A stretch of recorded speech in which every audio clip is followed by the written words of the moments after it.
Question number 6 देखें।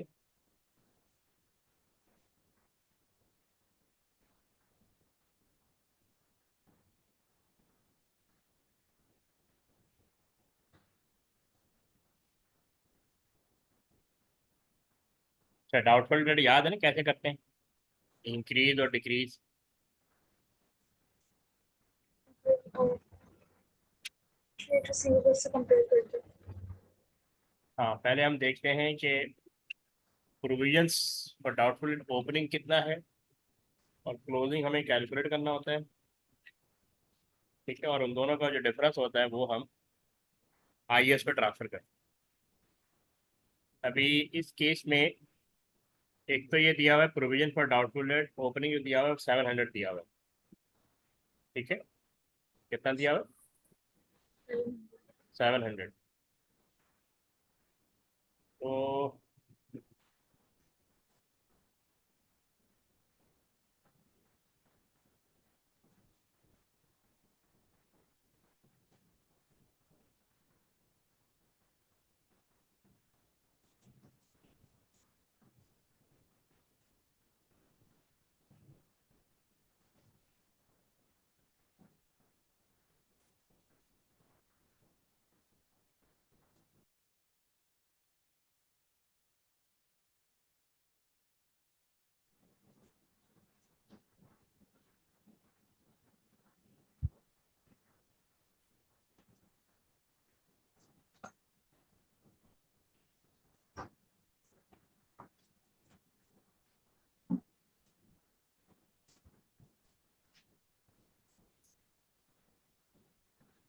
Question number 6 में पूछा हुआ है कि एक तो पूछ रहे हैं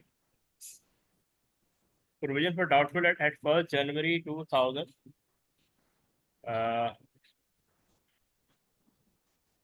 2000 आपका 700 था।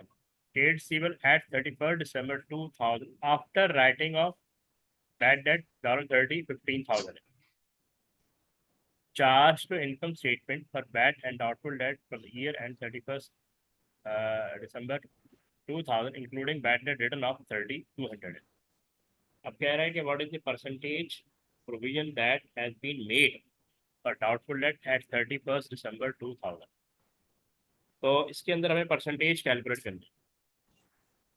तो सबसे पहले हमें पता होना चाहिए कि ओपनिंग कितना है। ओपनिंग आपको दिया हुआ है। अच्छा, ओपनिंग तो वो है 700। अगर हम इसका अकाउंट बनाए, पीडीडी का अकाउंट बता, तो यहाँ पे हम ब्राउड डाउन करेंगे 700। ठीक है, फिर यहाँ पे दिया हुआ trade receivable after bad debt 15,000। ठीक है, और फिर देखा charge to income statement for bad and doubtful debt for the year ending 31 December 2000 including bad debt return. तो क्लोजिंग का 200 दिया हुआ है, लेकिन इसके अंदर 30 इंक्लूड है, यानी बैड डेट जो है वो इंक्लूड है। तो 200 में से हम 30 माइनस कर देंगे। ठीक है,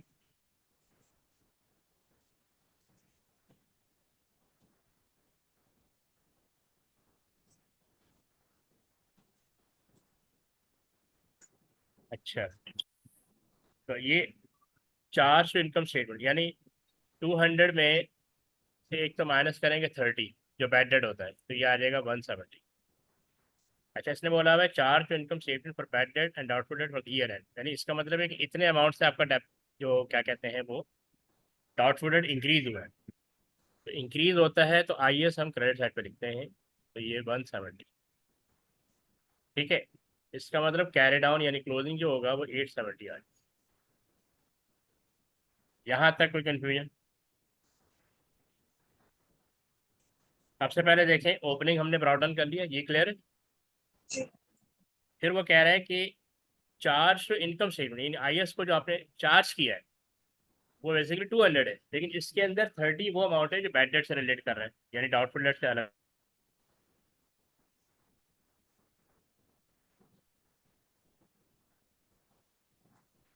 70। हाँ, नहीं, वो कह रहे हैं आईएस को आपने चार्ज किया 200, जी। लेकिन इसके अंदर 30 वो है जो बैड डेट का था। तो वो हम इसमें से निकाल देंगे। ठीक है। तो डाउटफुल डेट का अमाउंट कितना चार्ज किया, 170 चार्ज किया।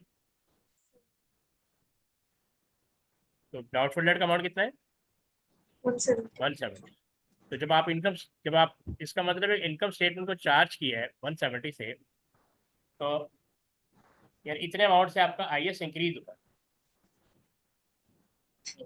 ठीक है, जी। IS इंक्रीज हुआ है तो इसका मतलब इसको हम क्रेडिट साइड पे लिखेंगे, PDD में क्रेडिट साइड पे लिखेंगे। सही है। ठीक है, और अब जा रहे दोनों, इसका मतलब इन दोनों को ऐड किया तो एक्चुअली जो क्लोजिंग था वो आपका 870 था। ठीक है, अब वो पूछ रहा है ये जो आपने 870 कैलकुलेट किया ये कितनी परसेंटेज पे कैलकुलेट किया। तो नॉर्मली हम जो करते हैं वो ये होता है कि हम जो यानी ट्रेड रिसीवर इनटू वो रेट करते हैं तो क्लोजिंग आता है ना।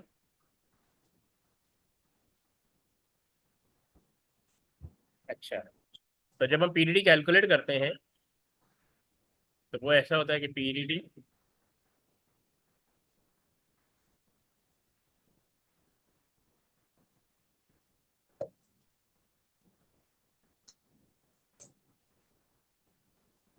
तो PDD हम जब कैलकुलेट करते हैं तो ट्रेड रिसीवर इनटू रेट करते हैं। ठीक है, जी। तो आपका PDD हमारे पास और 870 है, वो हम यहाँ लिख देंगे। ट्रेड रिसीवर ने उन्होंने 15,000 दिया हुआ है। कितना दिया हुआ, 1000। 15,000।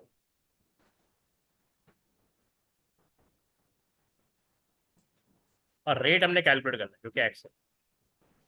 870 को हम 15,000 से डिवाइड करेंगे और मल्टीप्लाई बाय 100 करेंगे।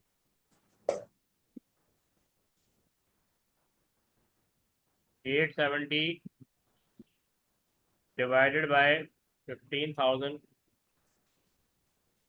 and multiply by 100, 5.8।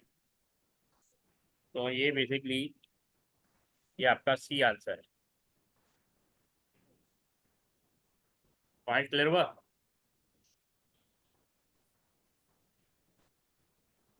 यानी जब हम नॉर्मली रेट पीरियड प्रोविजन और डाउटफुल कैलकुलेट करते हैं, जो क्लोजिंग होता है वो ट्रेड रिसीवल इनटू रेट होता है। ठीक है ना, तो बस एक चीज़ का ध्यान रखना कि ट्रेड रिसीवल में से बैड डेट माइनस हुआ हुआ, जो बैड डेट आप राइट ऑफ कर रही है वो आपने माइनस करना है। इस सिनेरियो में उन्होंने ऑलरेडी माइनस किया हुआ है ना, क्योंकि लिखा हुआ after writing off bad date, तो ये 30 इसमें से माइनस हुआ होगा। अगर आप राइट ऑफ करेंगी तो आपने माइनस करके इसको करना है। ये बात point clear.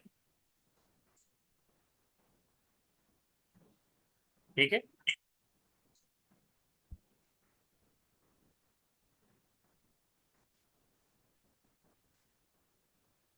Clear. Ji.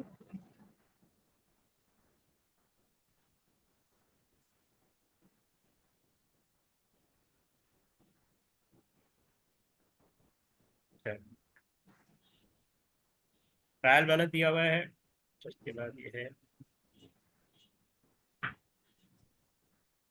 Trial balance at 30 before making end of year adjustment, ये दिया हुआ है। ट्रेड सिबल दिया हुआ 17,800, प्रोविजन आउटलेट दिया 580।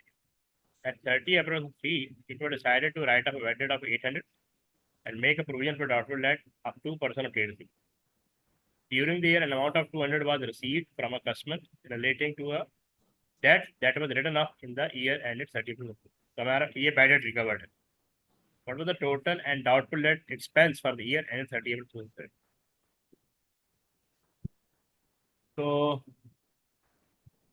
इस केस में एक तो आपका बैड डेट है। ठीक है, जी।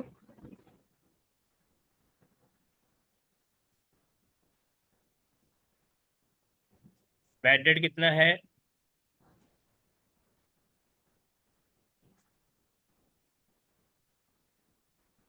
800। ठीक है। हाँ, एक तो आपका बैड डेट ये वाला एक्सपेंस आ गया। At the 30th of June, it was decided to write off a bad debt of 800 and to make a provision of doubtful debt of 2% trade fee। तो चूंकि आपने खुद राइट ऑफ किया अभी, तो 17,800 में से हम 800 माइनस करेंगे।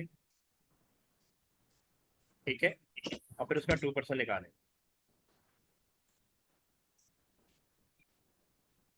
तो अब देखें, अब आपको मैं पहले ये पॉइंट बता रहा था कि अगर आपने राइट ऑफ करना होगा तो जब भी आपने रेट कैलकुलेट करना, ये हाँ, तो पहले, अब चूंकि मैंने पीरियड कैलकुलेट करना है, तो पीरियड का मतलब होता है ट्रेड रिसीवेबल इनटू रेट। ठीक है, मेरे पास ओपनिंग तो है ऑलरेडी, ठीक है, ये तो मैं अलग से यूज कर लूंगा। लेकिन अभी मुझे ट्रेड रिसीवेबल कितना दिया हुआ है? 17,800 दिया हुआ है। सही है। और वो बैड डेट जो आप राइट ऑफ कर रही हैं वो आपने इसमें से माइनस कर लेना, वो आपने इसमें से माइनस कर लेना, और इसका रेट दिया हुआ है 2%। ठीक है, अब 17,000 का 2% निकाल लें।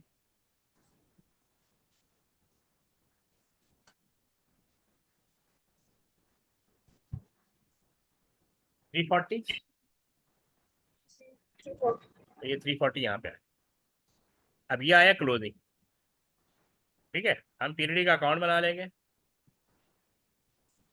ओपनिंग है 580 और क्लोजिंग है 340, यानी कैरेट ऑन। तो ये डिक्रीज हुआ है। ठीक है, 580 माइनस 340, तो आई एस इधर आएगा। तो कितना डिफरेंस आ रहा है? 240 का। ठीक है, तो 240 से आपका एक्सपेंस डिक्रीज हो रहा है, 800 से इंक्रीज हो रहा है। एक तो वो जो बैड डेट है, ठीक है, और बैड डेट रिकवर भी है आपका। बैड डेट रिकवर कितना है? 200। तो देखें, प्रॉफिट एंड लॉस एक तो 240 से डिक्रीज हो रहा है, बैड डेट रिकवर्ड 200 से, यानी आपका प्रॉफिट लॉस फर्दर 200 से डिक्रीज हो रहा है, और इंक्रीज हो रहा है बैड डेट से। ये ब्रैकेट कर देंगे, ये ब्रैकेट कर देंगे, तो नेट, आपको नेट बताना है। 800 माइनस 240 माइनस 200, 360 से इंक्रीज हो रहा है। कितने अमाउंट से इंक्रीज हो रहा है?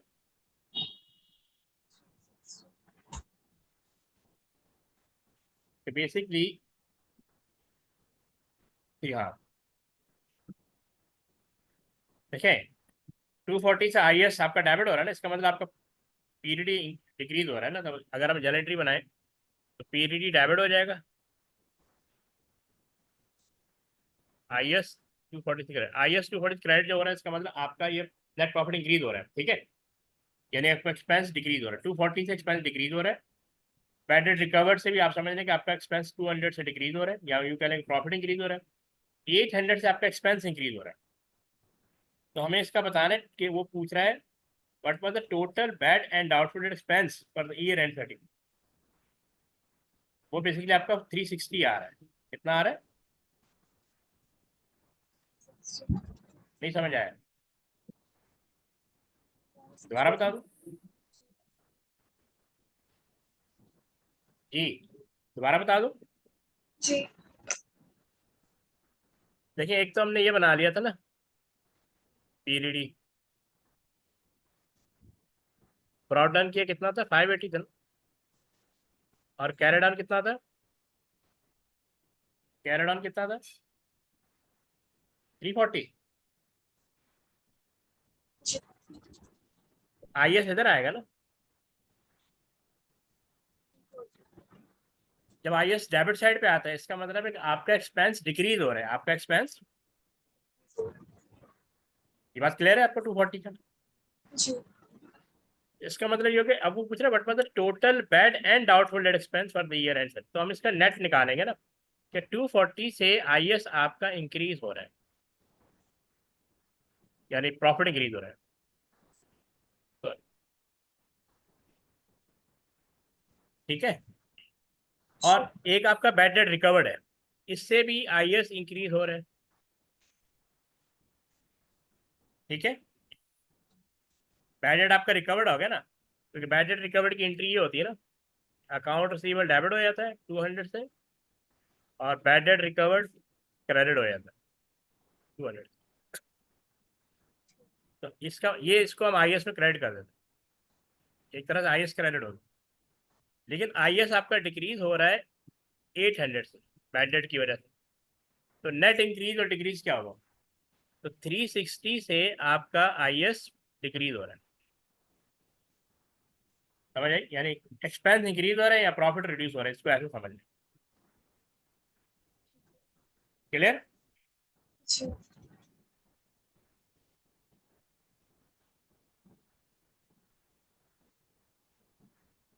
ओके, नेक्स्ट देख लेते हैं।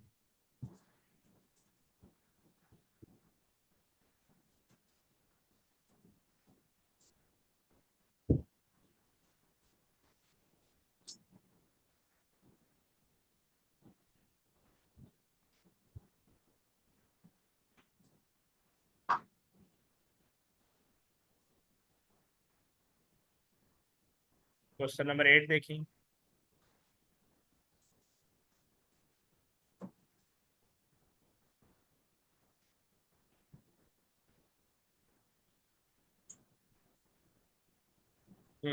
क्वेश्चन नंबर 8 पढ़े, मैं एक सेकंड में जी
जी पढ़ ले क्वेश्चन नंबर 8।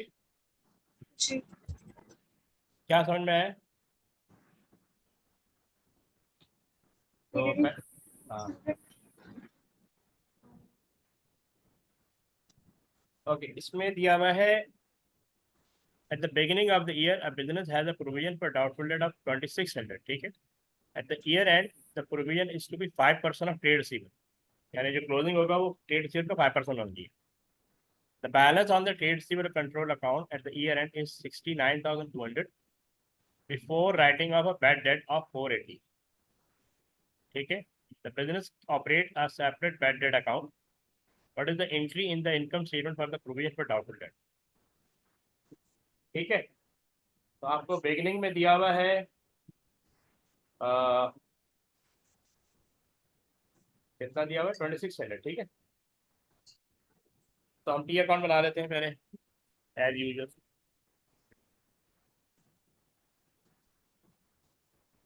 ये आपका पीडीडी अकाउंट, यहाँ पे पहले ब्रॉडन कर लें। ओपनिंग ओपनिंग कितना है ये? जी अच्छा, क्लोजिंग हमें कैलकुलेट करना है। उसका उसने बताया कि आपका जो ट्रेड रिसीवर का अमाउंट है वो है, किधर गया, 69,200, ठीक है। जी before writing off bad debt, और बैड डेट कितना है, 480। तो अब हमने पीडीडी यानी क्लोजिंग कैलकुलेट करना। अभी आपको मैंने बताया था पिछले क्वेश्चन, पीडीडी इक्वल होता है ट्रेड रिसीवर इनटू रेट, ठीक है। ट्रेड रिसीवर, और अगर आपसे कहा जाए कि बैड डेट आपने राइट ऑफ करना है, तो आपने फिर ब्रैकेट बना के इसको लिखना है, राइट करना है। इधर गया 69,200 माइनस 480 इंटू रेट, रेट कितना है 5%। तो कैलकुलेट कर ले।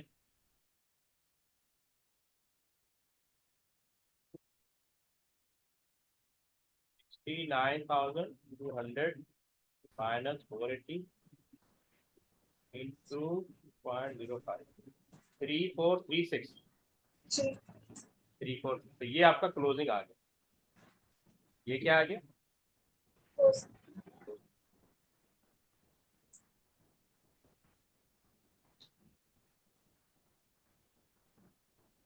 तो 3436 को हम यहाँ लिख देंगे। तो इसका मतलब ओपनिंग कम है, क्लोजिंग ज़्यादा है, तो आई एस इधर आएगा, यानी आपका आई एस इंक्रीज हो रहा है। ठीक है, तो बैड डेट यानी सॉरी ब्रॉट डाउन 2600, क्लोजिंग 3436, इन दोनों का डिफरेंस इधर आएगा। तो कितना आ रहा है?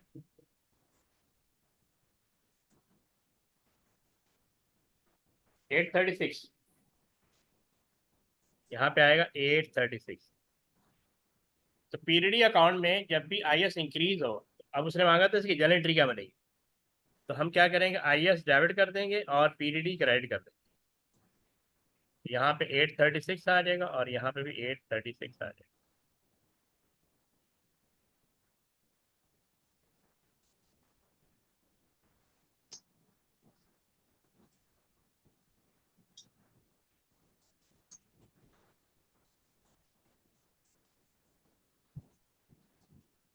तो इसका राइट ऑप्शन क्या है? ए ए, हाँ बिल्कुल, क्योंकि वो आपसे पूछ रहा है what is the entry in the income statement, तो वहाँ पे डेबिट होगा। आई एस डेबिट हो रहा है ना, अगर आई एस डेबिट हो रहा है तो एक्सपेंस है, ठीक है, और अगर आई एस क्रेडिट हो रहा है तो ये सेविंग।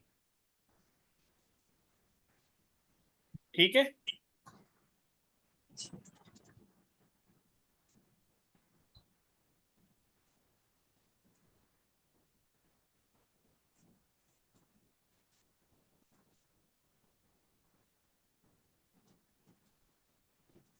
ओके।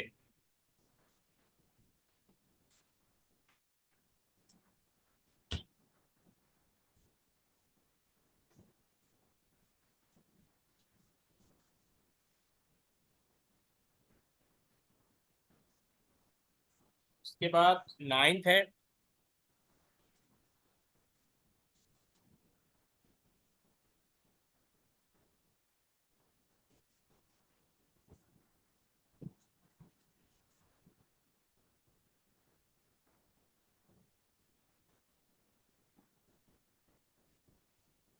अभी कह रहा है at the end of financial period a business has the following balances: total trade receivable balance at 10620, bad debt not written off 260, provision doubtful brought forward 460। तो इसमें से ओपनिंग ओपनिंग कितना है मुझे बताएं? ओपनिंग दिया हुआ है, क्लोजिंग दिया हुआ है? 460 460 ओपनिंग हो गया, ठीक है। तो अगेन हम यहाँ पे ये पीरियड लिखा, ये 460, कैरी डाउन हमें कैलकुलेट करना है।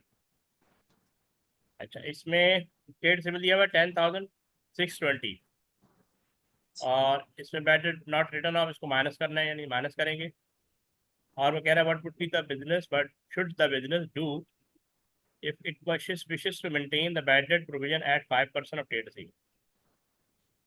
तो अगेन वही मैंने आपको पहले बताया हुआ पीडीडी, आपने अगर आपने आप फार्मूला ये लिख लें, trade receivable into rate. Trade receivable bracket में लिखेंगी अगर आपने बैड डेट खुद राइट अप करना है, तो 10,620 माइनस 260 इंटू 5%, तो आपका क्लोजिंग पीरियड ही आ जाएगा। निकालें कितना आ रहा है? 518 518 आ रहा है, जी ठीक है। तो 518 हम यहाँ पे लिख देंगे, तो ये आपका क्लोजिंग है, तो 518 यहाँ पे आ जाए। तो ओपनिंग कम है, क्लोजिंग ज़्यादा है, तो इसका मतलब आई एस इधर आएगा, सही है। तो इन दोनों का डिफरेंस निकाल लें।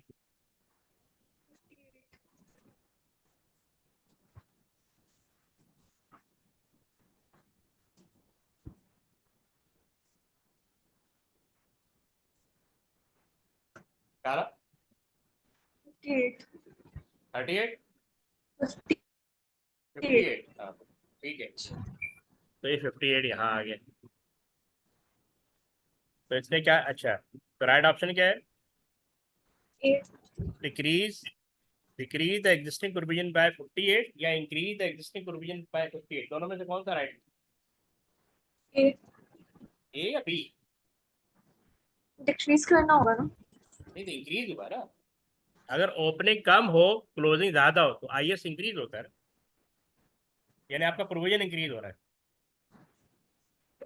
अच्छा ये है ना, what should the business do if it wishes to maintain the backdated provision? आप तो मतलब 58 से इंक्रीज करेंगे तो वही सेम रहेगा ना। देखिए डिक्रीज द एग्जिस्टिंग प्रोविजन का मतलब होता है कि आपका आईएस इधर आना चाहिए, डेबिट साइड, पीडीडी में डेबिट साइड पे आना चाहिए। आपका ओपनिंग कम हो क्लोजिंग ज्यादा हो तो आईएस किस तरफ आता है? क्रेडिट साइड पे। इसका जी, मतलब होता है कि आपका प्रोविजन इंक्रीज हो रहा है, ठीक है। आपका प्रोविजन इंक्रीज हो रहा है। बात क्लियर है? सही। जी। अब आगे बढ़ते हैं। इसका राइट ऑप्शन है बी है।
क्वेश्चन नंबर 2 पढ़े।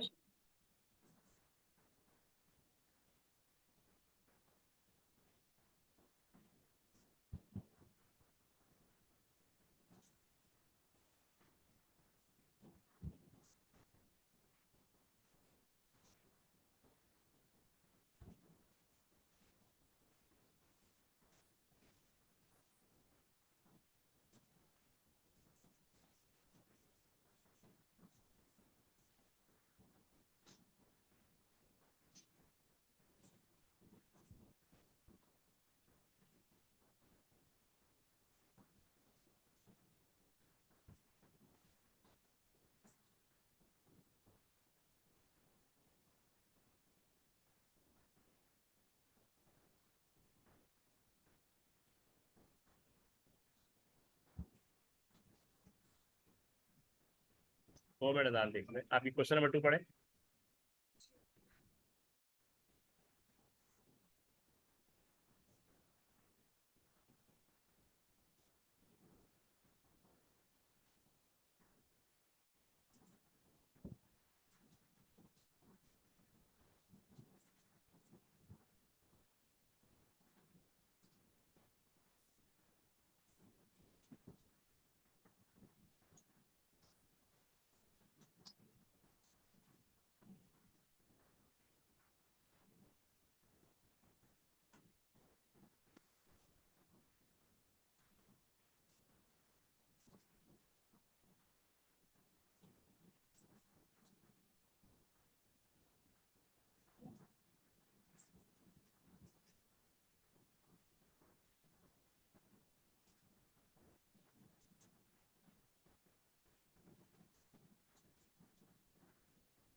अच्छा ये पूछ रहा है which total for current liability should be disclose in the balance sheet. तो जितने भी क्रेडिट आइटम है ना वो आपकी लायबिलिटीज में आते हैं, लेकिन ये सिर्फ करंट लायबिलिटी पूछ रहा है। इसके अंदर अक्रूवल आ जाएगा 8125, बैंक, ओके हाँ बैंक बैलेंसेस इसमें 83612 आ जाएगा। ट्रेड पेबल आ जाएगा 18148, लेकिन ये नहीं आएगा लोन 10 ईयर, क्योंकि ये करंट लायबिलिटी में नहीं आता, ये नॉन करंट लायबिलिटी में आता। तो इन तीन आइटम्स को ऐड कर लें। से ट्रेड पेबल, दोबारा बोले। ट्रेड पेबल आएगा और अक्रूवल आएगा जी और ट्रेड पेबल आएगा, और ये जो बैंक बैलेंसेस भी लिखा हुआ है ना क्रेडिट साइड पे भी तो आ रहा है 3612, क्या मतलब जी ओवरड्राफ्ट भी है इनके पास। सही।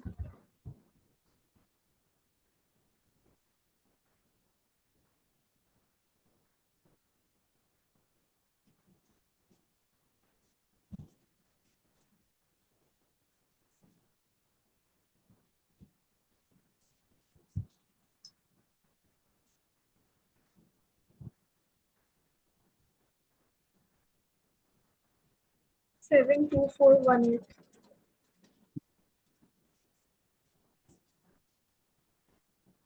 तो जो नहीं, ये 29885 नहीं आ रहा आंसर, ज्यादा फिगर आ ज्यादा आ रहा है। आंसर वाला इसका सी है। एक सेकंड,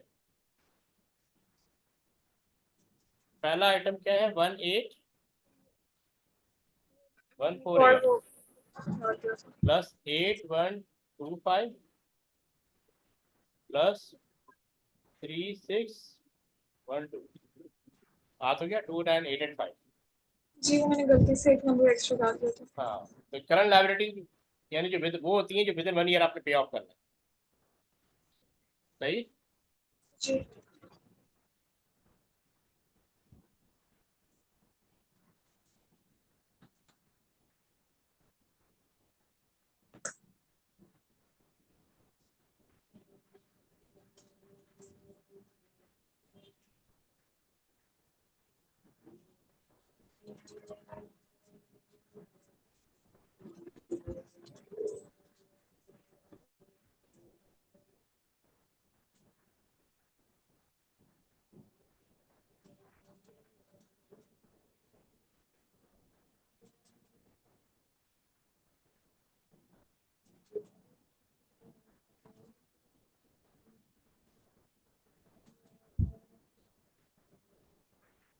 चलो 3 पढ़े।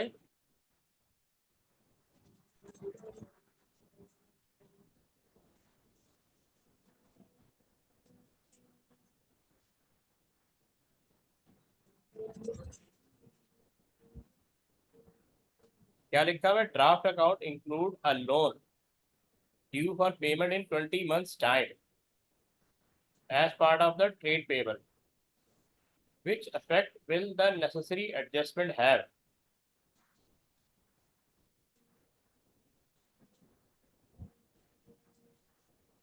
अब ये थोड़ा कॉन्सेप्चुअल है।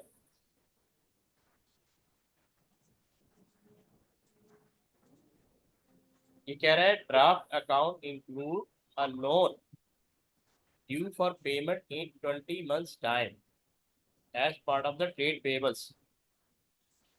ठीक है, तो which effect will the necessary adjustment है। अब इसमें देखें, इसमें राइट आंसर है B, increase net current asset. Increase net current asset का मतलब क्या होता है, current asset minus current liabilities. ठीक है, इसको हम कहते हैं वर्किंग कैपिटल। अब ये कैसे इंक्रीज हो रहा है, अगर 20 months के अंदर आपने लोन पे करना है और वो कह रहा है as part of the trade payable, तो अगर आप लॉन्ग टर्म लायबिलिटी डिक्रीज हो रही है और करंट लायबिलिटी इंक्रीज हो रही है, नहीं sorry, non current liability increase हो रही है और करंट लायबिलिटी आपकी डिक्रीज हो रही है। एक सेकेंड होती है।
ओके, ये कह रहे हैं draft account include a loan due for payment in 20 months time as part of the trade payables, which effect will the necessary adjustment have? तो that every month every year आप pay of कर रहे हैं, तो अब इस year में भी आप पे ऑफ करेंगे। तब होता ये है कि आपकी नॉन करंट लायबिलिटी इंक्रीज हो रही है और करंट लायबिलिटी डिक्रीज हो रही है, तो नो इफेक्ट। अच्छा, नेट एसेट का मतलब क्या होता है? नेट एसेट, नेट मतलब ऐसे एसेट, हाँ यानी नेट एसेट का मतलब होता है total asset minus total liabilities, total asset minus total liability.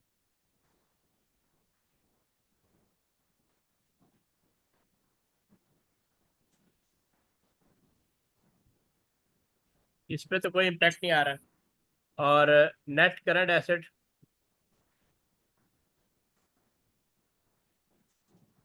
का मतलब होता है current asset minus current liability. अब देखिए करंट लायबिलिटी रिड्यूस हो रही है, करंट लायबिलिटी जब रिड्यूस होगी तो आपका net current asset, net current asset वो इंक्रीज होगा, इसीलिए increase in net current asset आ रहा है। इसका राइट ऑप्शन बी है। क्लियर है पॉइंट? जी।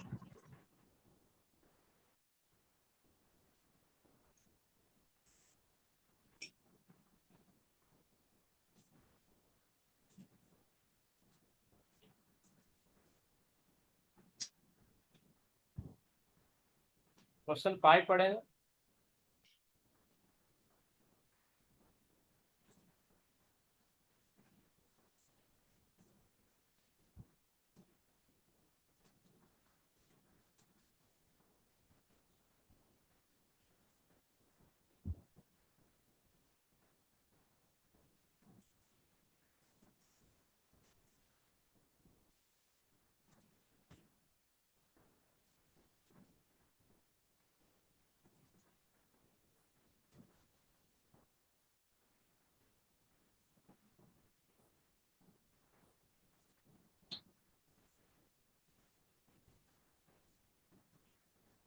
पढ़ लिया? ये कह रहे हैं business start trading on 1 May 2000, the table shows rent paid on the premises.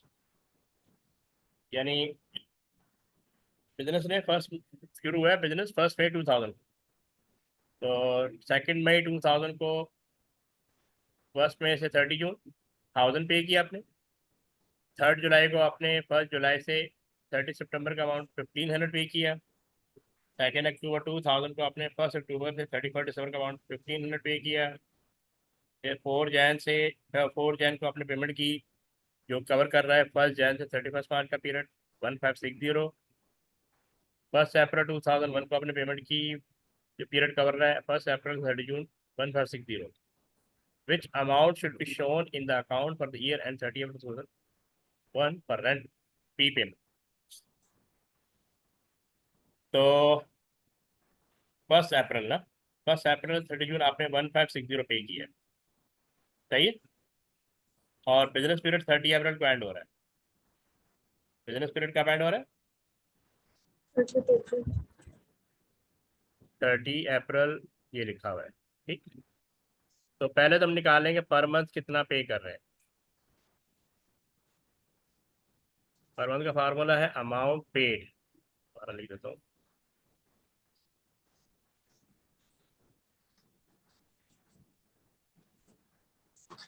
Amount paid. इस तरह के क्वेश्चन जब भी है आपने अमाउंट पेड को नंबर ऑफ मंथ से डिवाइड कर देना। अमाउंट पेड है 1560 और नंबर ऑफ मंथ है 3। ये पॉइंट क्लियर है? 560। आपने 1 अप्रैल को 1560 पे किया ना, पेमेंट तो आपने बहुत सारी की है, लेकिन जो लास्ट पेमेंट की है वो आपने 1560 की है, क्योंकि उसी मंथ में बिजनेस पीरियड एंड हो रहा है ना। इसका मतलब है कि आपने वो वैसे भी आपसे पूछ रहे हैं कि प्री पेड अमाउंट कितना है। नहीं समझ आया। ओके। देखिए आपने फर्स्ट अप्रैल की कितनी पेमेंट की है, 1560 की है ना। जी। और वो पीरियड कवर कर रहा है अप्रैल मई जून। अप्रैल, यस। तो 3 महीने की जो पेमेंट की आपने। जी। फार्मूला यही होगा ना, amount paid divide by number of month. तो आपके पास क्या आ जाएगा, पर मंथ आ जाएगा ना। जी। पर मंथ कितना आ रहा है, 520। 520। तो 520 आपने पर मंथ पे किया। फिर वो पूछ रहे हैं आपका प्री पेड अमाउंट कितना है। तो अगर आप अच्छा, अब बिजनेस पीरियड एंड हो रहा है 30 अप्रैल को 2000 हो, तो करंट मंथ एक ही हो गया, एक ही महीना आ रहा है ना उसके अंदर, ओनली अप्रैल। जी। तो मई और जून ये उसमें चले गए, नेक्स्ट नेक्स्ट पीरियड में चले गए। तो वो जो number of month next period में जा रहे हैं वो 2 है, कितने, 2। तो इसको 5 into 2 करेंगे तो ये आ जाएगा 1040। तो ये प्रीपेड अमाउंट आ जाएगा। प्रीपेड वो अमाउंट होता है जो नेक्स्ट पीरियड का एक्सपेंस होता है। सही है। तो इसका आंसर हो जाएगा सी।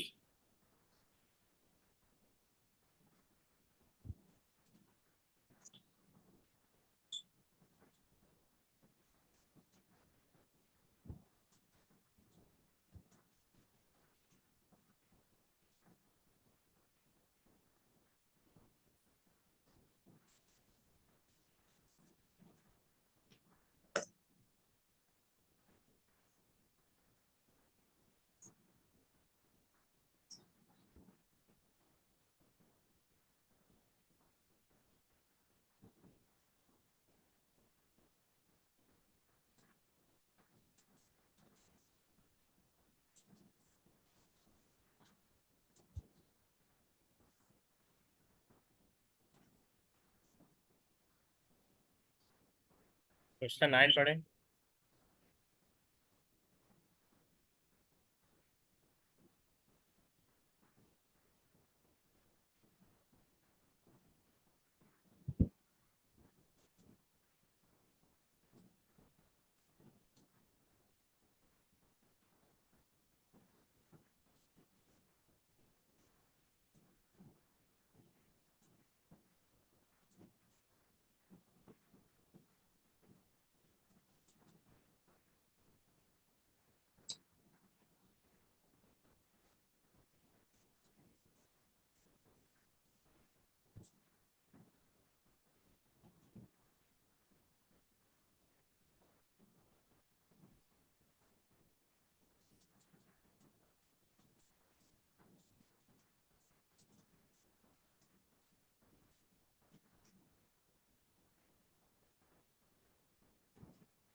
इसका ए होगा।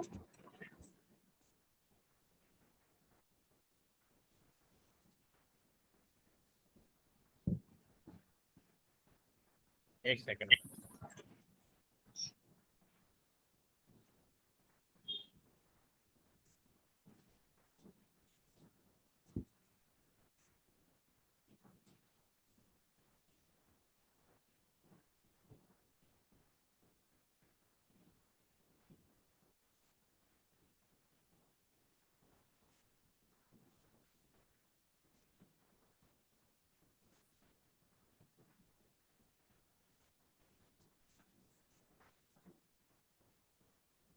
इसका आंसर बी है।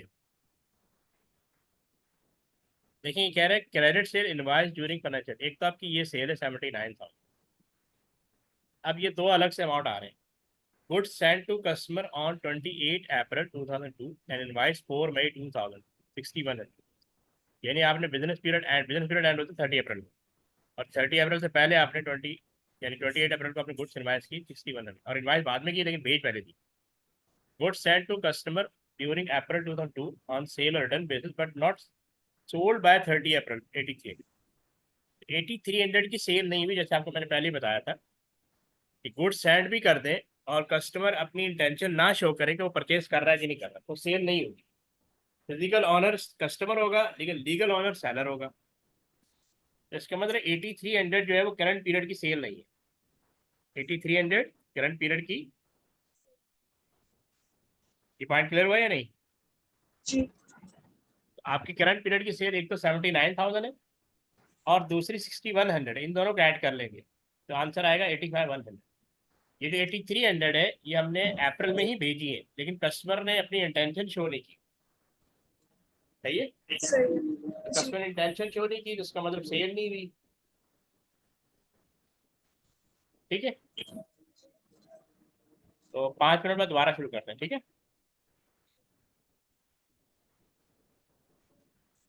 ठीक है, 5 मिनट के बाद दोबारा शुरू करते हैं।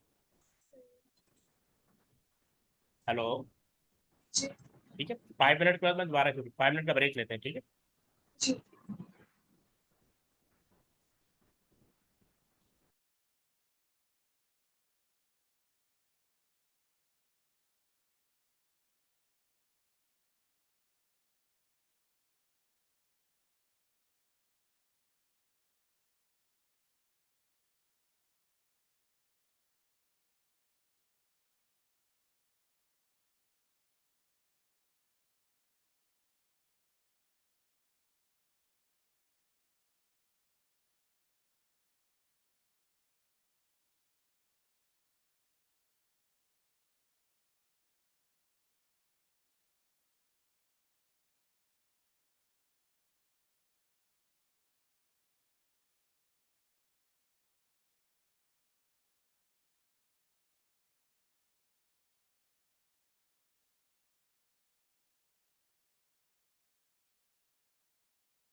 यहीं पे हेलो,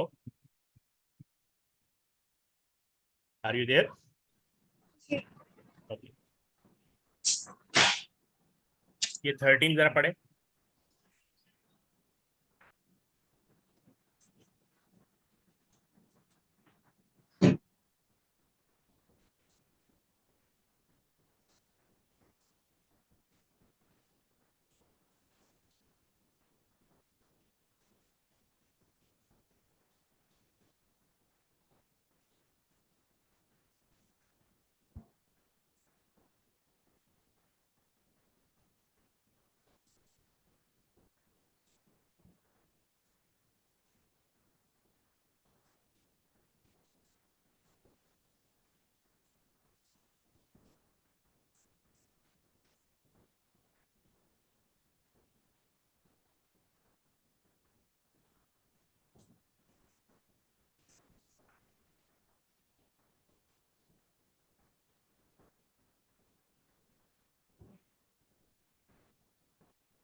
ये पढ़ लिया आपने 13? क्या आंसर है? एक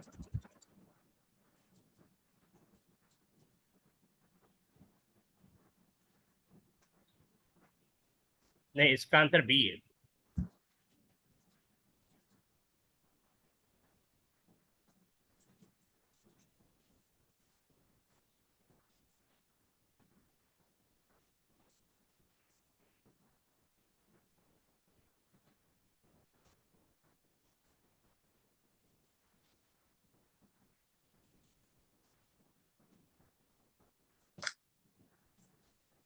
ये कह रहा है the accounting year and for a company is 31 अक्टूबर। और ये कह रहा है the table shows the companies telephone bill received on 2 December for the 3 month ended 30 नवंबर। यानी इनको जो बिल मिला है वो 3 मंथ्स का मिला है और 2 दिसंबर को मिला है। ठीक है, और इनका बिजनेस पीरियड एंड हो जाता है 31 अक्टूबर। अब टेलीफोन कॉल टू 30 नवंबर 1041। इसके अंदर इसका मतलब ये हुआ कि जो टेलीफोन कॉल का जो बिल है वो 12 मंथ का है। कितने मंथ का? सेक्वेंस। लेकिन बिजनेस पीरियड के हिसाब से ये 11 मंथ बनते हैं। जी। तो 1041 को हम 12 से डिवाइड कर लेते हैं, हमारे पास पर मंथ आ जाएगा 1041 डिवाइडेड बाई 12 मल्टीप्लाई बाई 11। तो ये 954 आ जाएगा। अच्छा, इसमें एक और भी है, rental of equipment for period from 1 September to 30 November. इसका मतलब ये 2 महीने का कवर कर रहा है।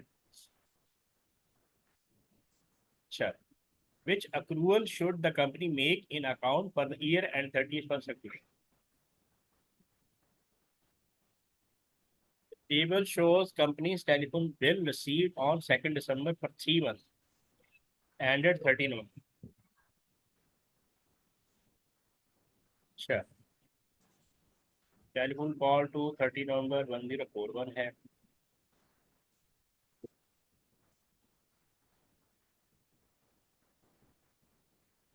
197। अक्रूवल का मतलब ये है कि वो अमाउंट जो अनपेड है,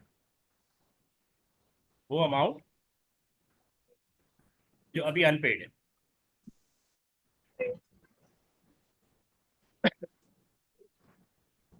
तो 1041।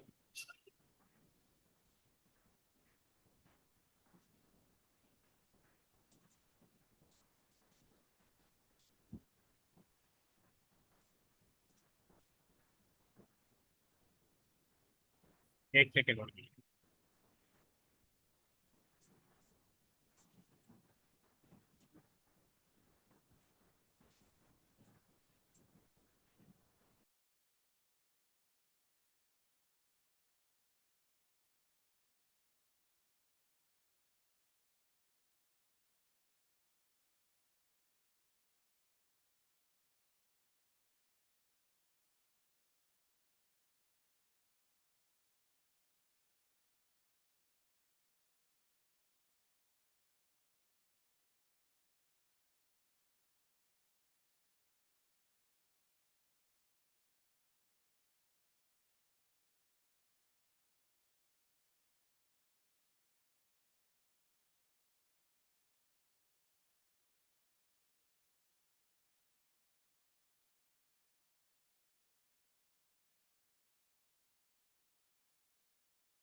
चलिए ये मैं बाद में डिस्कस करता हूँ। आप ये 17 करें।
ई किया आपने 17?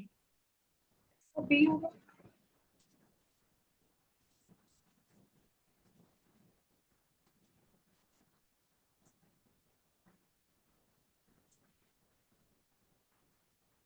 नहीं, ए आंसर है। इसमें आपने ना करंट एसेट और करंट लायबिलिटीज निकालनी है ना।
जी समझ में आया। करंट एसेट कितने हैं?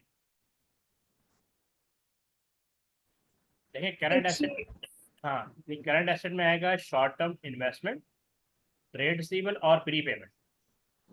इसका टोटल निकालें।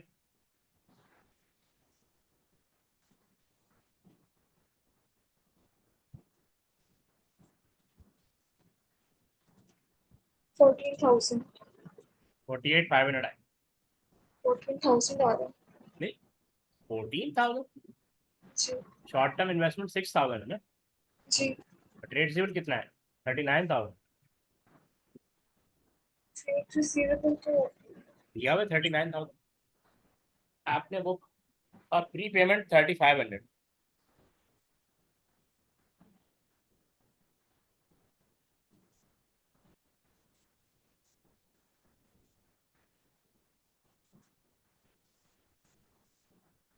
समझ में आई बात? ट्रेड रिसीवेबल कर रहे हैं आप इसमें? ये करंट एसेट के क्या क्या आइटम है, कोई आइडिया है? शॉर्ट टर्म इन्वेस्टमेंट, प्रीपेमेंट और डिपॉजिट। नहीं, वो जो डिपॉजिट है ना, deposit from customer for order, ये तो लाइबिलिटी होगी। ये तो आपके ऊपर लाइबिलिटी होगी ना, लोगों ने आपको एडवांस दिए। करंट एसेट में आता है एक तो क्लोजिंग इन्वेंट्री, वो गिवन नहीं है। दूसरा आता है ट्रेड रिसीवर, वो गिवन है 39,000। तीसरा आता है प्री पेमेंट। चौथा आता है कैश। और पांचवा आता है बैंक। और छठा आता है शॉर्ट टर्म इन्वेस्टमेंट जो आपने की, जो विद इन 1 ईयर आपको रिसीव हो जाएगी। समझ आई बात?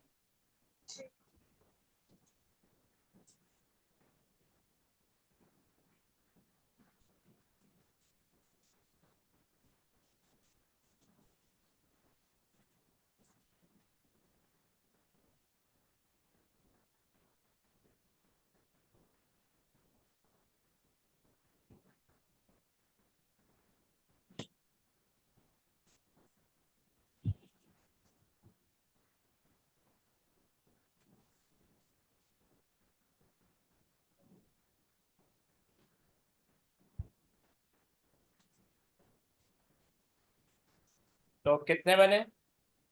48,500 आ गए। ठीक है। अब आप करंट लाइबिलिटीज काउंट करें कितनी आ रही, कैलकुलेट करें कितनी आ रही।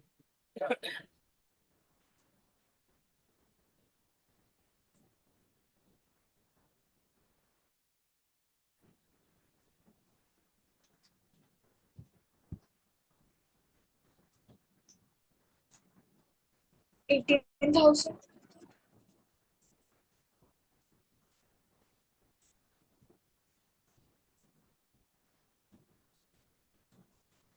नहीं, 45,000।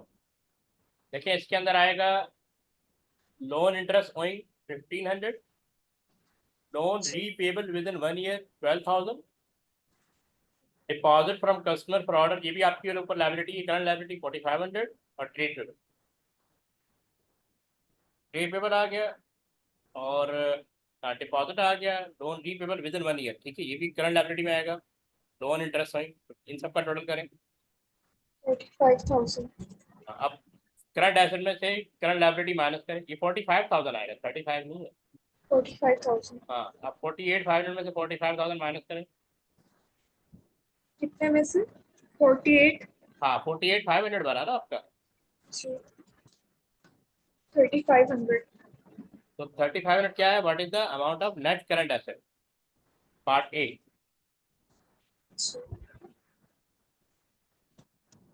ठीक है।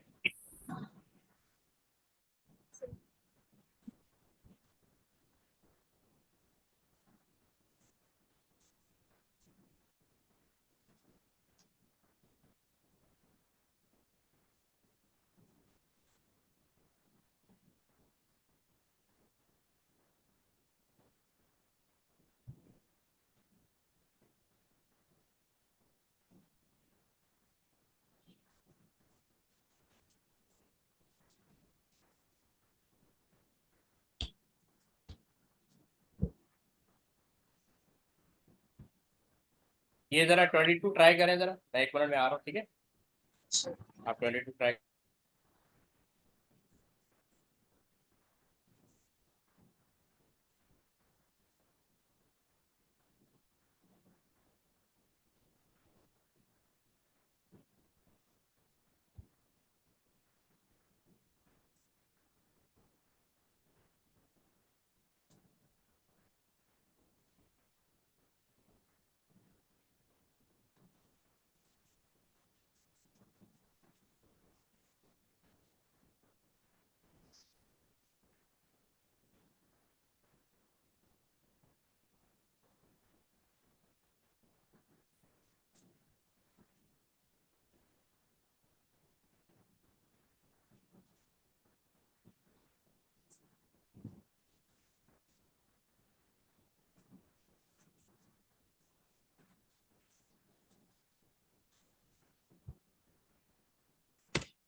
ये कर लिया हमने 22।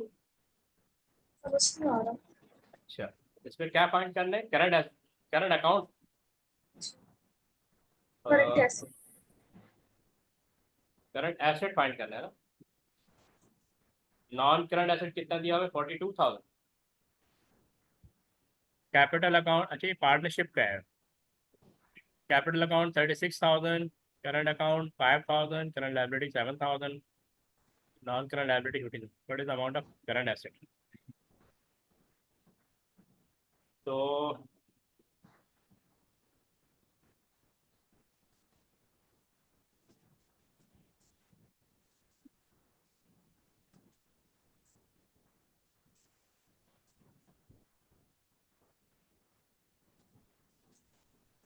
अब देखें,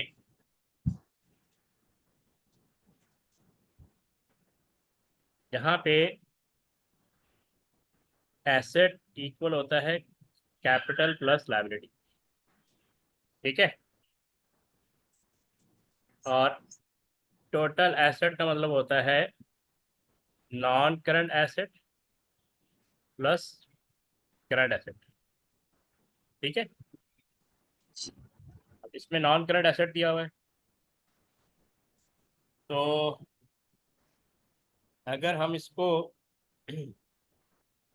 ऐसे भी कर सकते हैं कि कैपिटल इक्वल होता है asset minus liability, asset minus.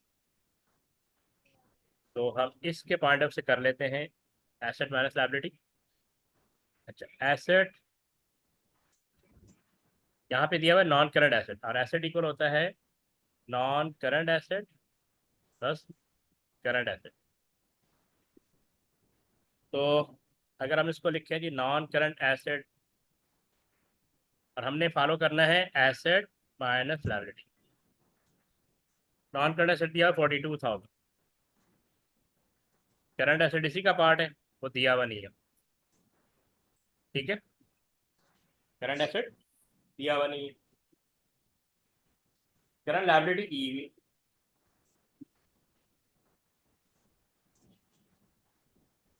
ठीक है। जी।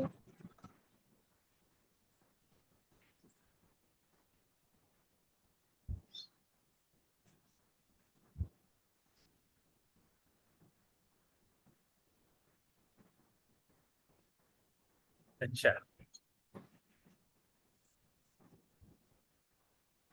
अच्छा एसेट माइनस लाइबिलिटी, तो यहाँ पे हम लिख देते हैं लाइबिलिटी।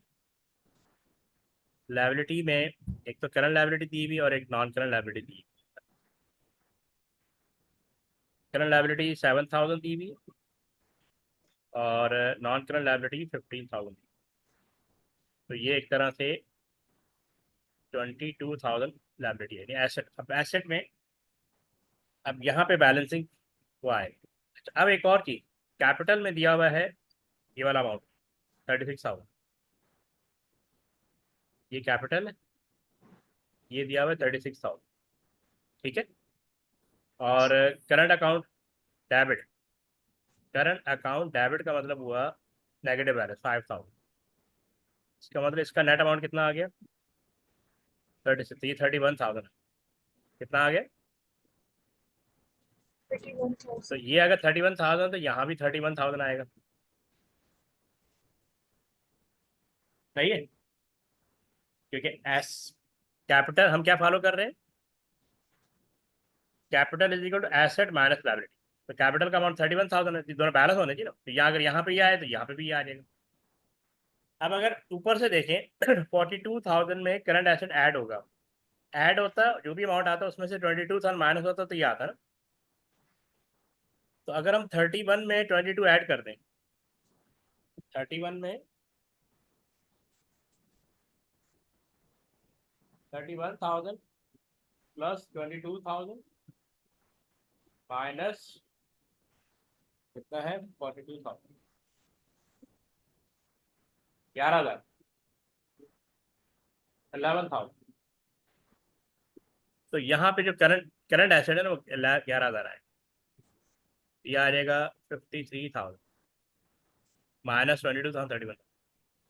ये समझ आए कि नहीं आए? capital account for a partner since मैं दोबारा समझाया तो देखिए, हम इक्वेशन फॉलो कर रहे हैं, कैपिटल इक्वल है एसेट माइनस लायबिलिटी। ये पॉइंट क्लियर है? एसेट के अंदर एक तो नॉन करंट एसेट आएगा और करंट एसेट आएगा। एसेट किसके बराबर है? Non current asset plus current asset. अब ये बैलेंसिंग है ना, ये फाइंड कर। तो मैंने क्या किया कि नॉन करंट एसेट का अमाउंट था 42,000, ये ठीक है, यहाँ तक क्लियर है पॉइंट। करंट एसेट हमें फाइंड करना है, इसका जो भी टोटल होता है हम यहाँ लिखते हैं। अब ये क्या है? ये क्या है? एसेट। ये क्या है? तो assets. मैं इसमें से लायबिलिटी माइनस कर दूंगा। ठीक है, लायबिलिटी दो तरह की दी हुई है, एक करंट लायबिलिटी और एक non current liability. Current liability दी हुई है 7,000 और नॉन करंट लायबिलिटी दी हुई 15,000, तो ये 22,000। अब अगर इधर कोई अमाउंट होता उसमें से माइनस करूंगा तो यहाँ पे अमाउंट, क्लोजिंग अमाउंट आ जाएगा। ठीक है, तो मैंने क्या किया, इस इसका टोटल फाइंड कर लिया ना, इसका नेट अमाउंट फाइंड कर लिया। कैपिटल गिवन है 36,000, कितना दिया है? ये दिया उसे। ये पार्टनरशिप का बेसिकली क्वेश्चन है। इसमें से करंट अकाउंट अगर डेबिट बैलेंस है ना तो माइनस होगा, अगर क्रेडिट बैलेंस ऐड होगा तो हम लेस करेंगे करंट अकाउंट, क्योंकि उसने बोला है डेबिट बैलेंस। डेबिट बैलेंस का मतलब होता है नेगेटिव। तो ये 5,000, इसको माइनस किया तो ये इसका नेट अमाउंट कितना आ गया? 31,000। यानी अगर कैपिटल 31,000 थे, इसको भी 30, इन दोनों को क्या होना चाहिए? 31 होना चाहिए ना। इसीलिए ये अमाउंट यहाँ पे क्लोज कर दिए, इसको उठा के मैं इधर ले आया, इसको लिख दिया 31,000। ठीक है, अब इधर जो अमाउंट होता, ये टोटल एसेट का अमाउंट आया था, एसेट में से लाइबिलिटी माइनस करूंगा तो 31 ही आएगा। तो मैं 31 में 22 ऐड करूंगा तो यहाँ 53 आ जाएगा। 53 में से ये 42 माइनस करूंगा तो यहाँ का अमाउंट आ जाएगा 11 बैलेंस। ये इस तरह ऐड बैक करते चले जाएंगे। ठीक है, अब हम जरा कॉन्सेप्ट के क्वेश्चन देख लेते हैं।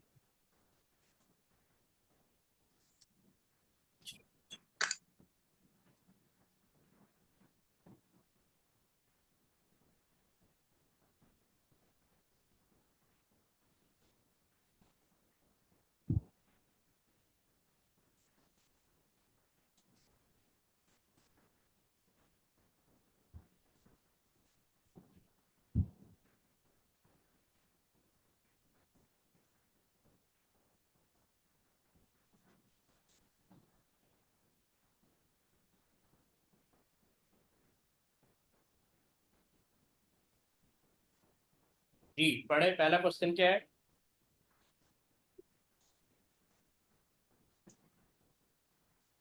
इसका आंसर बताएं अगर आइडिया है तो।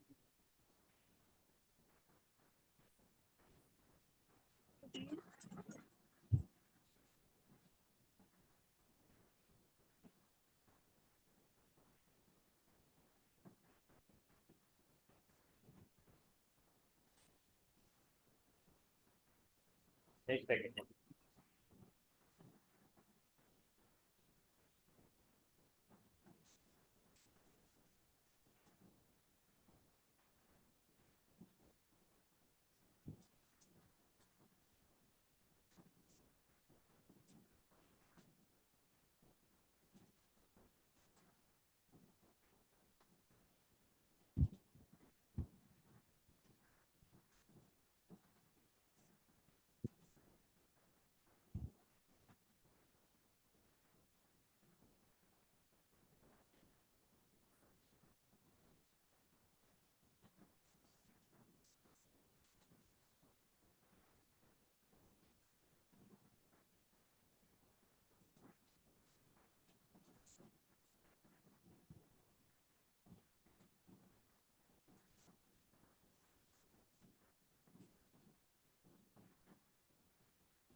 ये 27 देखे जरा।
इसका पार्ट बी है।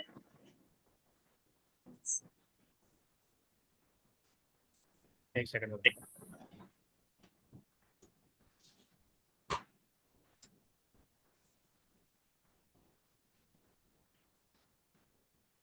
हाँ ठीक है, पार्ट बी बिल्कुल सही निकाला।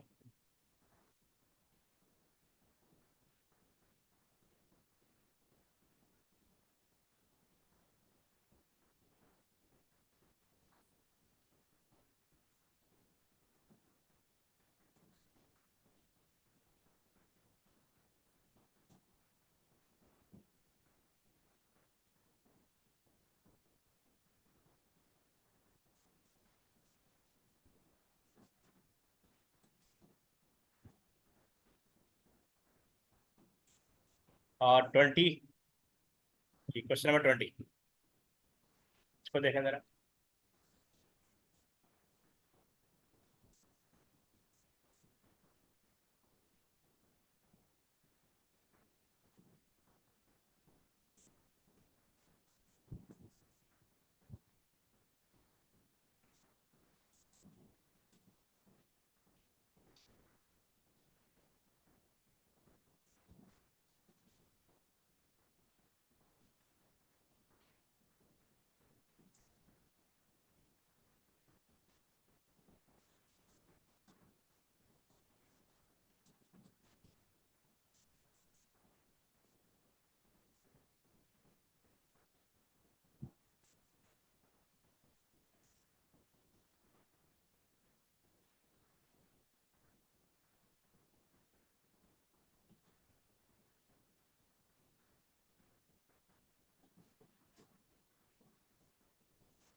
समझ नहीं आ रहा।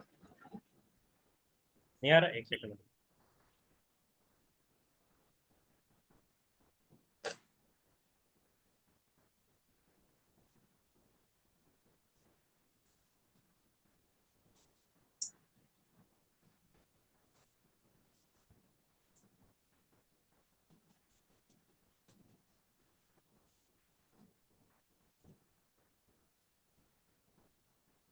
एक तरह से आपने ना वो बनाना है बैंक अकाउंट।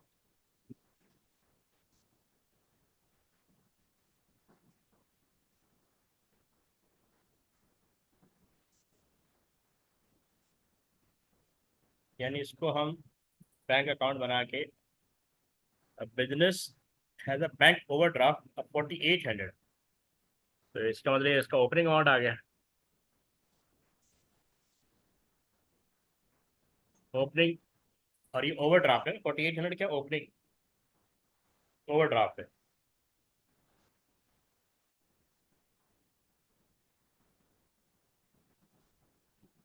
तो 4800 और बैंक ओवरड्राफ्ट, अगर ओपनिंग है क्रेडिट साइड में ड्रॉ करें। ठीक है, ये पॉइंट क्लियर। अच्छा, उसके बाद दिया हुआ है कि it pays for material invoice at 3000 less a trade discount of 20% and settlement discount of 5%। तो इसलिए 3000 इसके पास इन्वाइस आई है, उसमें से लेस करेंगे ट्रेड डिस्काउंट 20% और फर्दर 5% माइनस करेंगे। फाइंड क्या करना है, a cheque for 500 is received from a trade receiver, the bank balance after this transaction. तो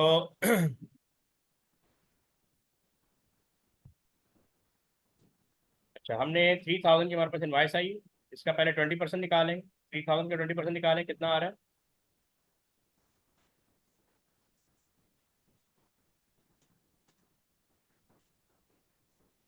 600। नहीं, वो माइनस कर लेना, तो जो रिमेनिंग वो निकालें, यानी 80%। 2400। तो 2400, 2400 का, और आपको कितना डिस्काउंट मिला? 5%। तो 2400 का 95% निकालें।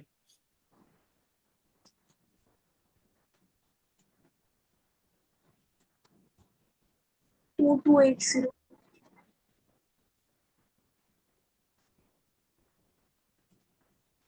2280। जी। एक तो हमें चेक रिसीव है, वो हम इधर लिखेंगे अकाउंट रिसीवल या ट्रेड रिसीवर 500। अच्छा, अब ये कह रहा है business as a bank order forty ticket pays for material invoice at 3000 less a trade discount of 20%। And तो हमने यहाँ पे मटीरियल का यहाँ पे आ जाएगा, ये आ जाएगा 2280।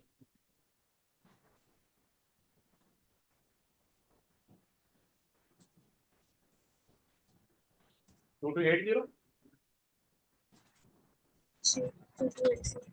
280 इधर आ जाएगा क्योंकि आपने पेमेंट की है। अच्छा, cheque for 500 is receipt from a trade, ये भी आ गया। फाइंड क्या करना है, क्लोजिंग। तो ज़ाहिर है ये दो, ये साइड ज़्यादा है तो कैरी डाउन इधर आएगा। इन दोनों को ऐड करें, राइट साइड वाले को, और माइनस करें 500 को। बताएं क्या अमाउंट आ रहा है।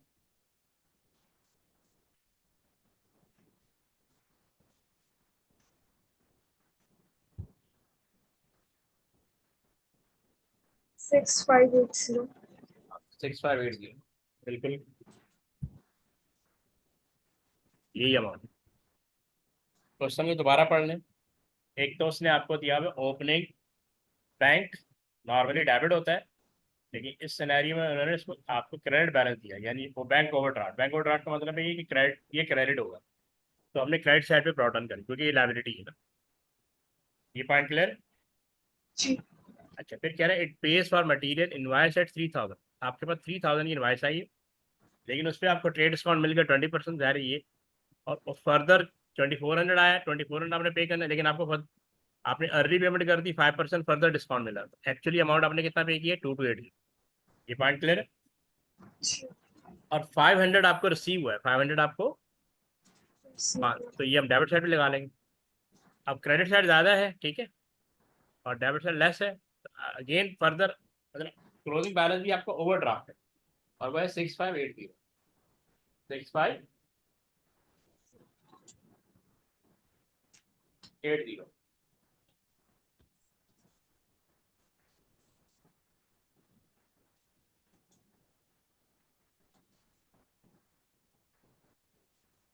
ठीक है, यहाँ तक क्लियर है। जी.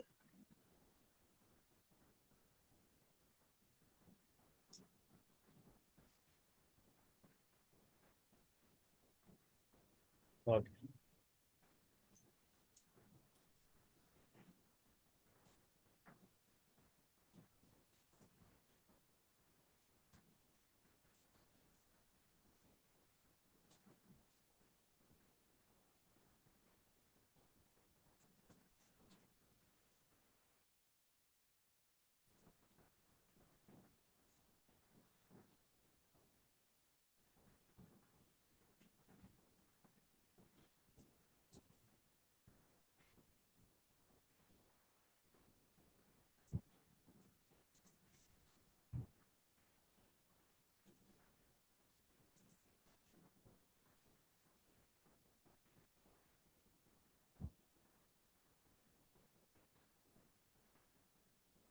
ये 31 ट्राई करें।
ये ए होगा.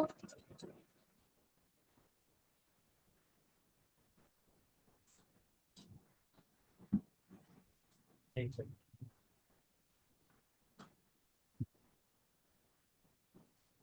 31 है ना? जी. हाँ बिल्कुल ठीक। समझ में आ गया था आपको। जी.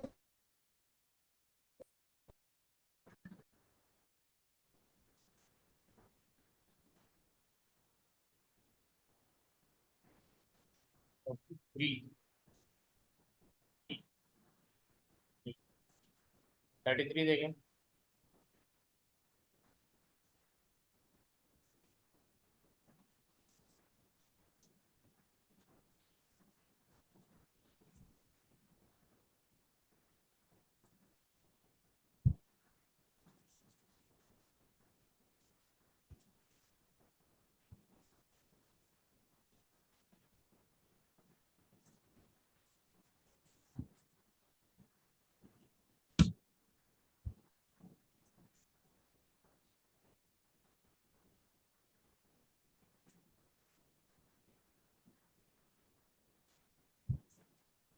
डी होगा इसका।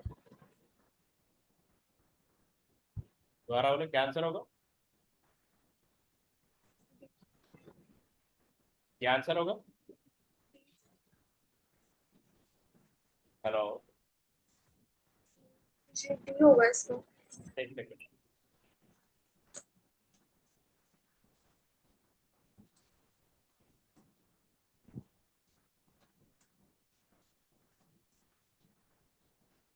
समझ में नहीं आया, आपने क्या बोला मुझे?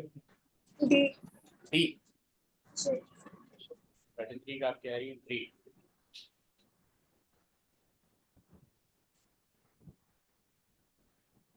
हाँ डी ठीक है। अब आप 34 करें।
इसका सी है।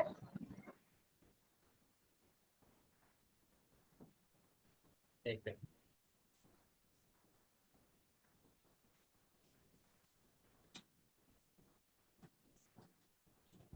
34 का आंसर बी है। दोबारा चेक कर लें इसको आप।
आ रहा है समझ में?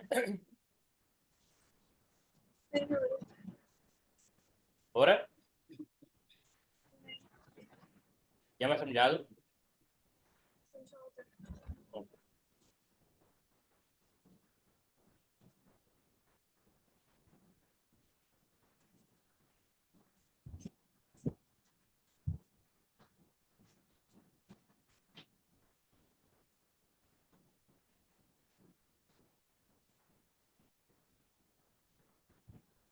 ये असल में कह रहे हैं नेट करंट लायबिलिटी। एक होता है नेट करंट एसेट। तो नेट करंट एसेट का मतलब होता है current asset minus current liability. और अगर आ जाए नेट करंट लायबिलिटी, इसका मतलब है कि करंट लायबिलिटी में से करंट एसेट माइनस करना है। तो इसमें से करंट लायबिलिटी कौन कौन से है? एक तो अदर पेबल, दूसरा बैंक ओवरड्राफ्ट, और तीसरा ट्रेड पेबल। सही है। तो होगा। एक तो ये, एक ये है, और ये करंट लायबिलिटी। बैंक लोन लिखा हुआ है रीपेबल 2025, तो वो लॉन्ग टर्म में आएगा ना, क्योंकि अभी आपका बिजनेस पीरियड एंड हो रहा है 2016 में। ये पॉइंट क्लियर है। जी। तो आपके पास करंट लायबिलिटी कितनी आएगी, तीन, इन तीनों का टोटल कर ले।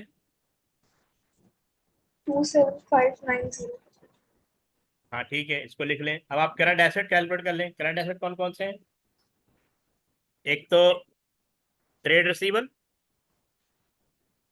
अदर रिसीवेबल कितना है, ये आ रहा है ना, हाँ ये अदर रिसीवेबल और इन्वेंट्री, ये आपके वो है करंट एसेट। इन तीनों का टोटल कर लें। तो करंट लायबिलिटी में से करंट एसेट माइनस कर दें। चेक करें क्या टोटल आ रहा है। 2510। नहीं, 2510 नहीं आ रहा है, 25, वो आ रहा होगा 25080। 2510 आ रहा है। अच्छा, आपने नेट बता रहे हैं, आप नेट बता रहे हैं, ठीक है ठीक। वो सही है, नेट करंट लायबिलिटी बिल्कुल सही है। ठीक है।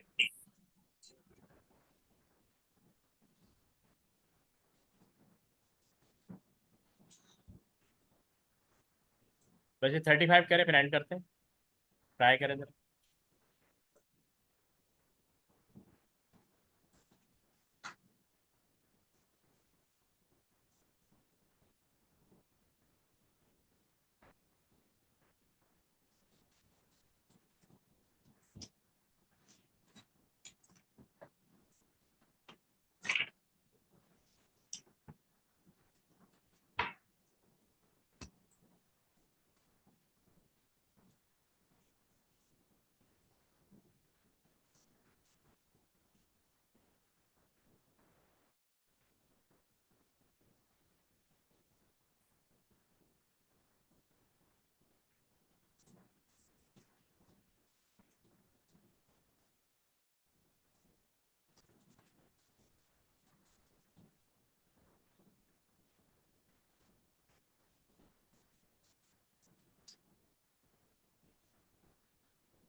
इसका पार्ट सी आंसर है।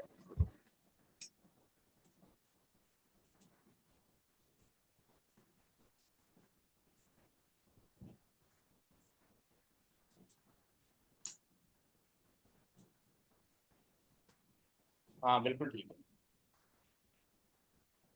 अच्छा, अभी आपको मैं एक पेपर भेजूंगा ईयरली, आपने वो करना है, ठीक है, ताकि आपकी ईयरली प्रिपरेशन भी होती है ना, ताकि बाकी डॉक्यूमेंट कवर होते रहेंगे साथ। सही है। ओके, अल्लाह हाफिज़।